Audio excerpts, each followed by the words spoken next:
ছেলে মারা গেল চিকিৎসা না দিয়ে। আজ 15 বছর আমার বিয়ে হয়েছে।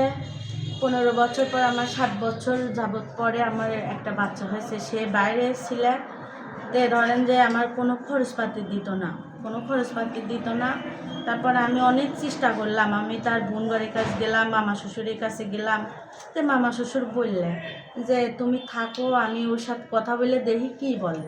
যদি বলে যে আমি সব কিছু দেবো তাহলে আমার বউ থাকবি, না হলে তুমি তোমার বাপের বাড়ি যাও। সে আমার মামা শ্বশুর কথা বললে কি যে না, আমি রাখবো না, ও বাপের বাড়ি যাই। পরে আমার মামা শ্বশুর করলে যে আচ্ছা ঠিক আছে তুমি তাহলে যাও।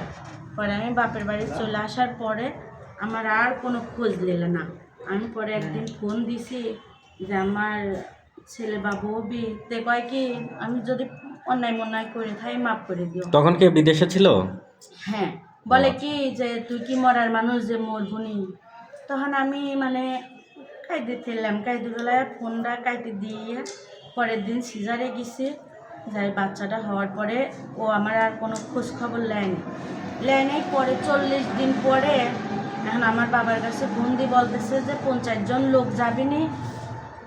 তারপরে আমি ফোনটা করলাম 50 জন লোক আসবিনি, তুমি তো কোনো সিজারের খরচও দিলা না, কিভাবে 50 জন লোক আসবে, আমার বাপের তো সমর্থন নেই।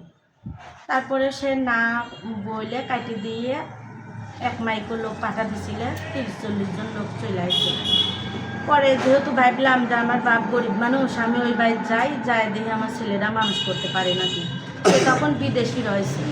পরে আমি ছেলে নিয়ে ওই গেছি, ওর বাড়িতে গেছি। পরে 15 দিন না 20 দিন ছিল, আমার পেটে ইনফেকশন হয়েছিল।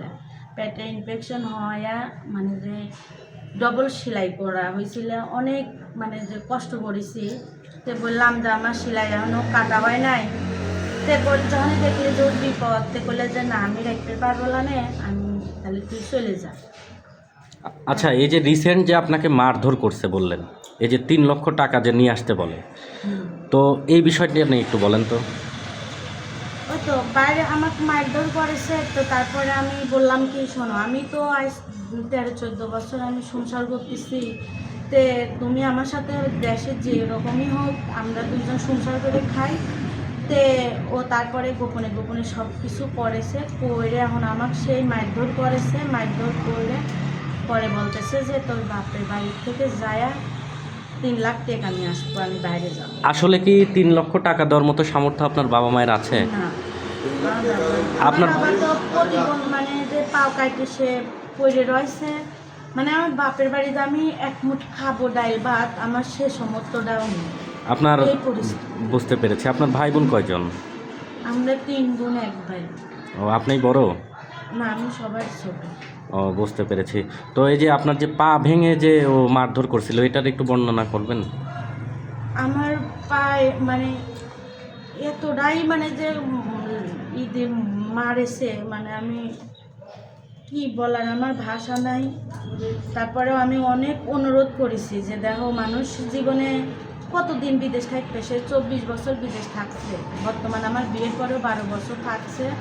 তাই আমি বলছি যে আমার তো একটা বাচ্চা কাচ্চার দরকার আছে, একটা ছেলে মারা গেছে, ওষুধ পানি খাওয়াও আমি খাওয়াই পারবো না, তোর বাপের বাড়িতে নিয়ে এসে খা। বুঝতে পেরেছি। আচ্ছা, আপনার এই যে পা যে ভেঙে গেছিল, আপনি কয়দিন হচ্ছে চিকিৎসা করিয়েছেন এই পা ভাঙা মেরে যে পা? আমার পা হচ্ছে গা ওই মাতপুরের ওই পিসটি কি যেন গ্রাম বলে, ওই গ্রামে যায় পাতা লাগাইছিলেন। আচ্ছা আচ্ছা। পাতা লাগানোর পরে সে পা আর ভালো হইলে না, তারপরে আবার গেছিলাম, পরে তাও কিছু হইলে না। আচ্ছা, পরে আমি এই যে এই মেডিকেলে যাই। এটা কি মেডিকেলে গিয়েছিলেন আপনি? পাও 100 করে কমিউনিটি মেডিকেল দেখে একটু। ও, আবার বুঝতে এই যে পেরেছি। মারছে আমার এই যে বুড়োর কাছে, হ্যাঁ, কাটা দাগ 4টা দেখতে সেলাই পাচ্ছি। আছে। হ্যাঁ হ্যাঁ, এই সবই কি নির্যাতনও করেছে? হ্যাঁ। ও আচ্ছা, এই যে আপনি যে আইন সহায়তা কেন্দ্র ফাউন্ডেশনে আসছেন, তাই না? এখানে এসে আমরা যদি সঠিক বিচার করে দেই তো আপনি খুশি হবেন না? হ্যাঁ। আচ্ছা, আপনি এই আইন সহায়তা কেন্দ্র ফাউন্ডেশনের আপনি কি মনে করেন যে এখানে আসলে আপনি সুস্থ এবং সঠিক বিচার আমি পাবেন? সুস্থ বিচার চাই জন্যই তো মানে যে এই জায়গায় আইছি। আজ যদি আমার বাবার বাড়ি কোনো পরিস্থিতি আমার থাকতো তাহলে তো আমি মানে যে আমার সেরকম যদি থাকতো তাহলে তো আমি এই আশ্রয়টা নিতাম না।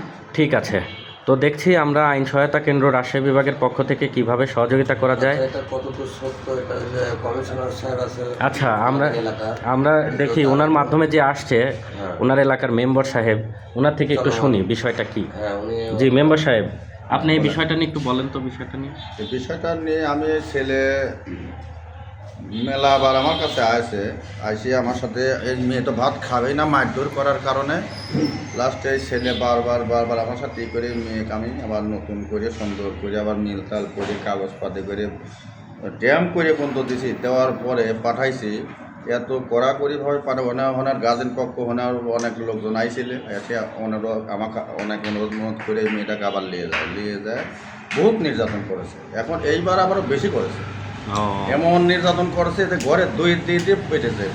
যখন পিটানোর পরে আমার ফোন দেয়, আমি কাটাকাটি করে, আমি যাওয়ার মতন সময় পাইনি।